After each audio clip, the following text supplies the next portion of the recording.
আসসালামু আলাইকুম রহমতুল্লাহ। প্রিয় দর্শক, কেমন আছেন? আশা করি ভালো আছেন। প্রিয় দর্শক, ১৯তম নিবন্ধন বিজ্ঞপ্তি ১৬ই সেপ্টেম্বর প্রকাশ নিয়ে যা বললেন এনটিআরসি এর চেয়ারম্যান।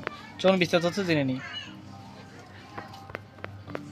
প্রিয় দর্শক, বেসরকারি শিক্ষা প্রতিষ্ঠানের শিক্ষক নিয়োগের নতুন বিজ্ঞপ্তি ১৯তম আগামী সেপ্টেম্বর ১৬ তারিখ প্রকাশিত হবে বলে সামাজিক যোগাযোগ মাধ্যম ফেসবুকে ছড়িয়ে পড়েছে। বিষয়টি সঠিক নয় বলে জানিয়েছে বেসরকারি শিক্ষক নিবন্ধন ও প্রত্যয়ন কর্তৃপক্ষ এনটিআরসি।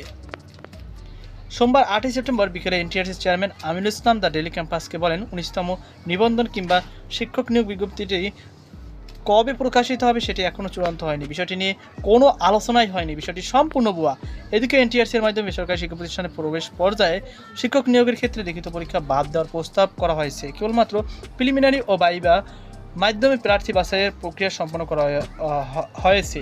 অধিক সংখ্যক প্রার্থীর নিয়োগ কার্যক্রম দ্রুত শেষ করার পরিকল্পনা করার এ প্রস্তাব দেওয়া হয়েছে। নাম অপ্রকাশিত রাখার শর্তে শিক্ষা মন্ত্রণালয় ওই কর্মকর্তা আরও বলেন, এনটিআরসি এর নিয়োগ পরীক্ষায় ১৫ থেকে ২০ লাখ প্রার্থী আবেদন করে থাকেন। বিপুল সংখ্যক প্রার্থীর লিখিত পরীক্ষা নেওয়া হলে খাতা মূল্যায়ন দীর্ঘ সময় লাগবে। সেজন্য কেবলমাত্র এমসিকিউ পদ্ধতিতে মূল্যায়ন প্রস্তাব করা হয়েছে। ওএমআর শিট মূল্যায়ন করতে সময় লাগে না, ফলে দ্রুত প্রার্থী বাছাই করা সম্ভব হবে। এমসিকিউ পদ্ধতির পরীক্ষা হলেও প্রশ্নের মান কঠোর করা হবে। ৩ বিভাগের জন্য ১০০ সাবজেক্টিভ এবং ১০০ জেনারেল চিন্তা। স্কুল, কলেজ, মাদ্রাসা, কারিগরি ৩ বিভাগের জন্য ২০০ নম্বরের পরীক্ষার প্রস্তাব করা হয়েছে।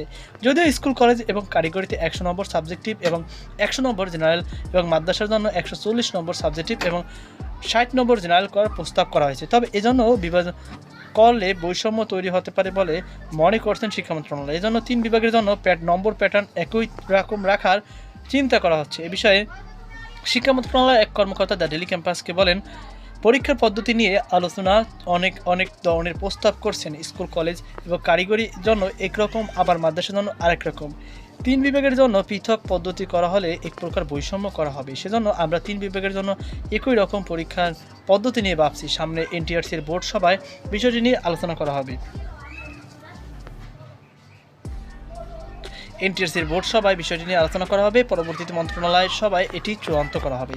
যুক্ত হতে পারে ভাইবার নম্বর। এনটিআরসি নিবন্ধন পরীক্ষায় কখনোই প্রার্থীদের ভাইবার নম্বর যুক্ত করা হয়নি। প্রথমবারের মতন ভাইবার নম্বর যুক্ত করার উদ্যোগ নেওয়া হয়েছে। যদি বিষয়টি এখনও চূড়ান্ত নয়, তবে যেহেতু নিবন্ধনের পরিবর্তে নিয়োগ পরীক্ষার আয়োজন করা হবে, সেহেতু ভাইবার নম্বর যুক্ত করার ব্যাপারে ইতিবাচক শিক্ষা মন্ত্রণালয়। এছাড়া পরীক্ষার একটি ধাপ কমে যাওয়ায় ভাইবার নম্বর যুক্ত করা হতে পারে। এ বিষয়ে সবাই উপস্থিত মশিউর রহমান, এক কর্মকর্তা দ্য ডেইলি ক্যাম্পাসকে বলেন, বিসিএস সহ সব ধরনের চাকরি পরীক্ষায় ভাইবার নম্বর যুক্ত করা হয়।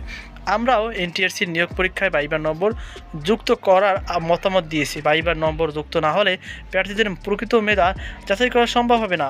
আশা করছি আমাদের মতামত শিক্ষা মন্ত্রণালয় গুরুত্ব সহকারে বিবেচনা করা হবে।